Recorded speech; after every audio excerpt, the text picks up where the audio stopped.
Good morning, tara basa muna tayo ng ating libro guys, magandang balita Biblia. Pero bago ang lahat, batiin muna natin yung ating anak ng happy birthday, Donalyn. Love you, Ning. Good luck, good health, and God bless.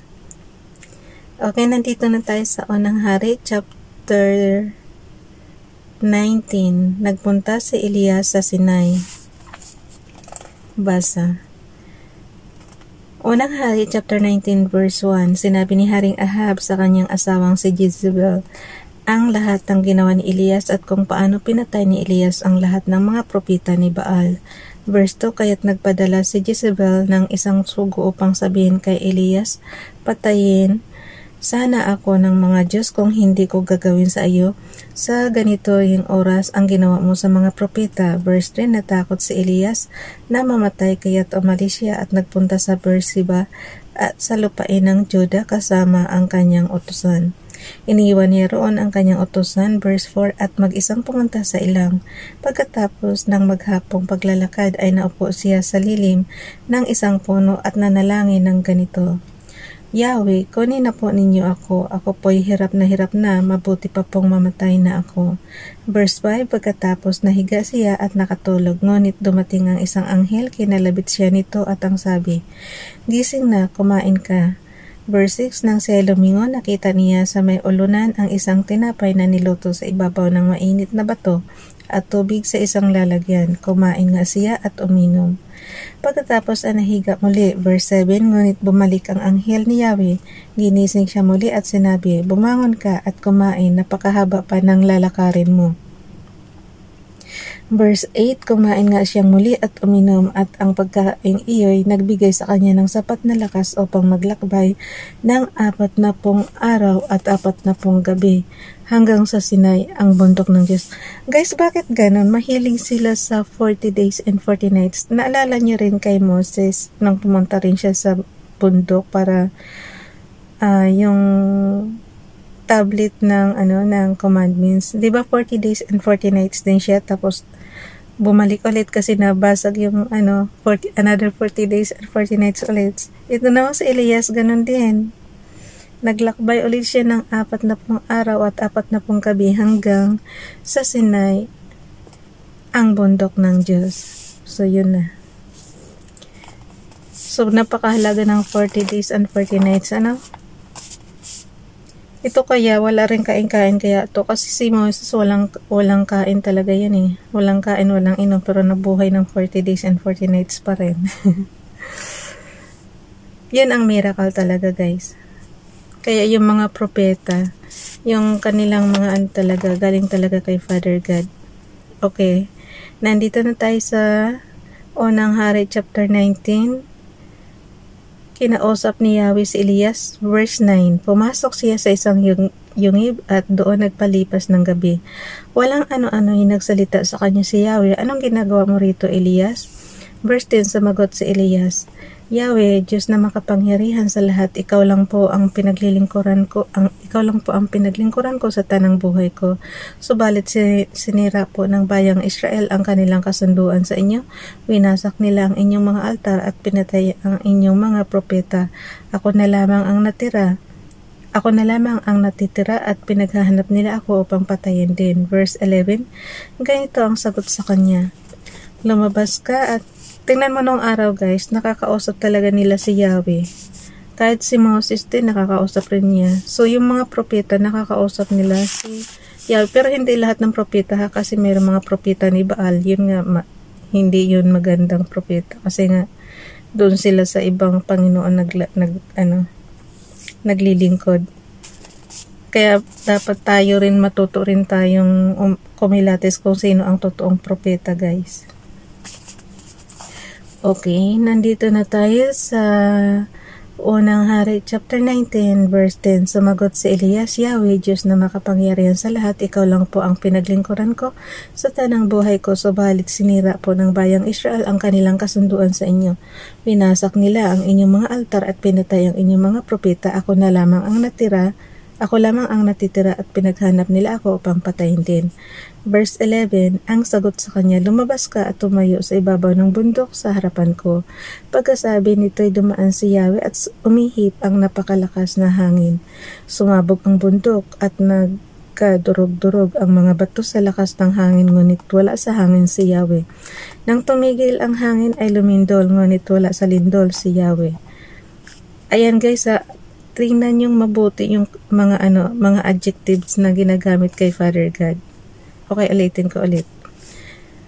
Unang Hari, chapter 19, verse 11. Ganito ang sagot sa kanya, lumabas ka at tumayo sa ibabaw ng bundok sa harapan ko. Pagkasabi nito'y dumaan si Yahweh at umihip ang napakalakas na hangin. Sumabog ang bundok at nagkadurog-durog ang mga bato sa lakas ng hangin, ngunit wala sa hangin si Yahweh. Nang tumigil ang hangin ay lumindol, ngunit wala sa lindol si Yahweh.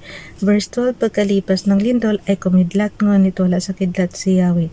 Pagkalipas ng kidlat, narinig niya ang isang banayad na tinig.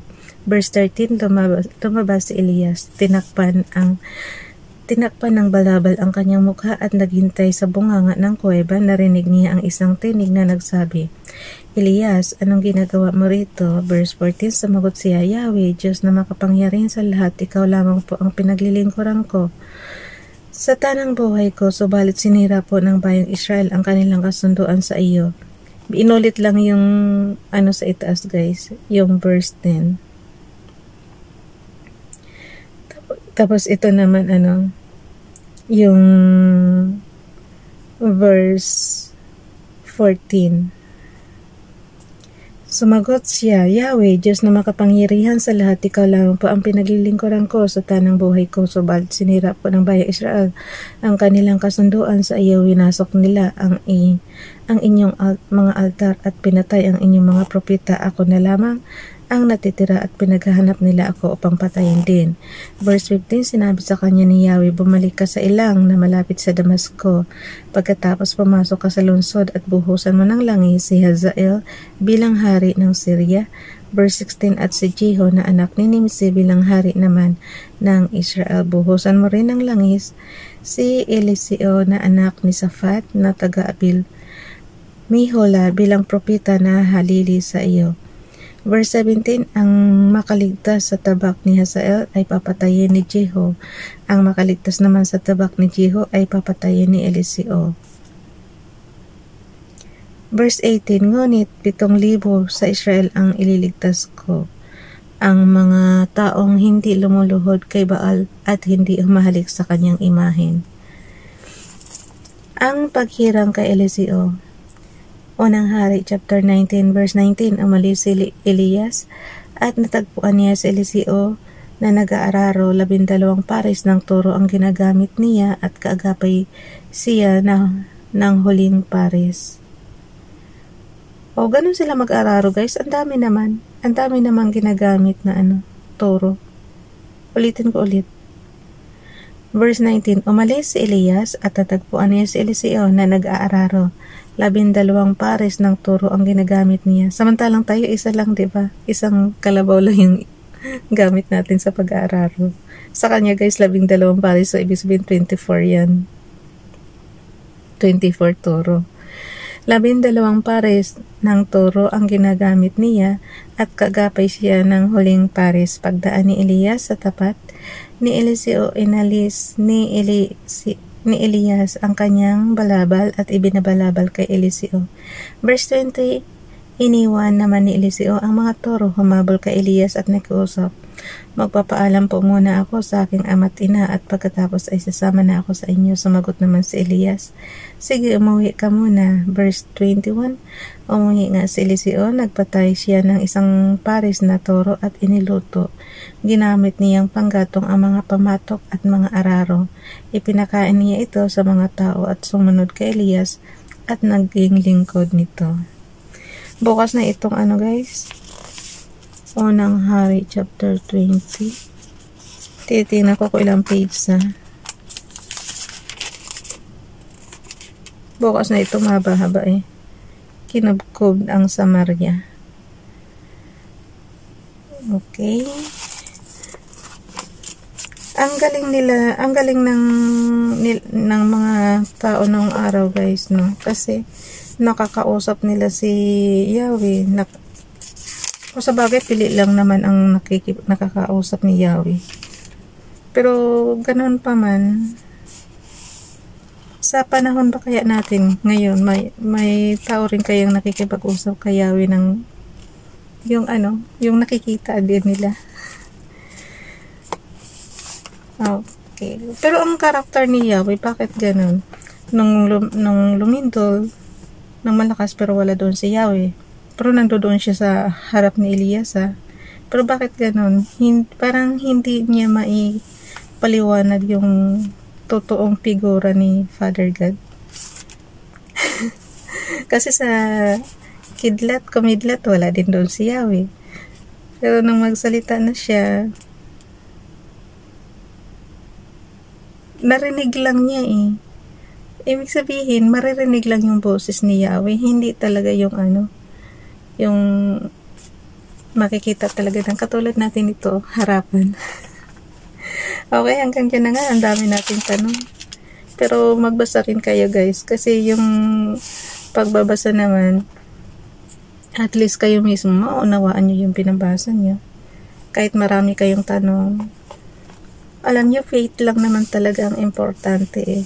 Pag may faith ka sa nag-iisang Diyos, yun, para sa akin, nag-iisang Diyos lang talaga yung pananampalatayaan ko. Wala nang iba. So, yun lang.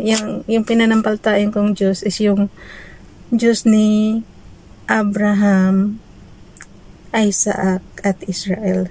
Si Israel, guys, is Jacob yun, ha? So, yun lang ang pinaniwalaan kong Diyos talaga. Wala nang iba. Kasi kung may sasambitin ka pang Diyos na iba, lalabag ka na doon sa kautusan na siya lang yung dapat sambahin. Kasi diba yung law of Moses is lang doon, yung commandments, nandoon yung lang, isa lang talaga yung sasambahin mo. Wala nang iba. So, bye everyone. God bless.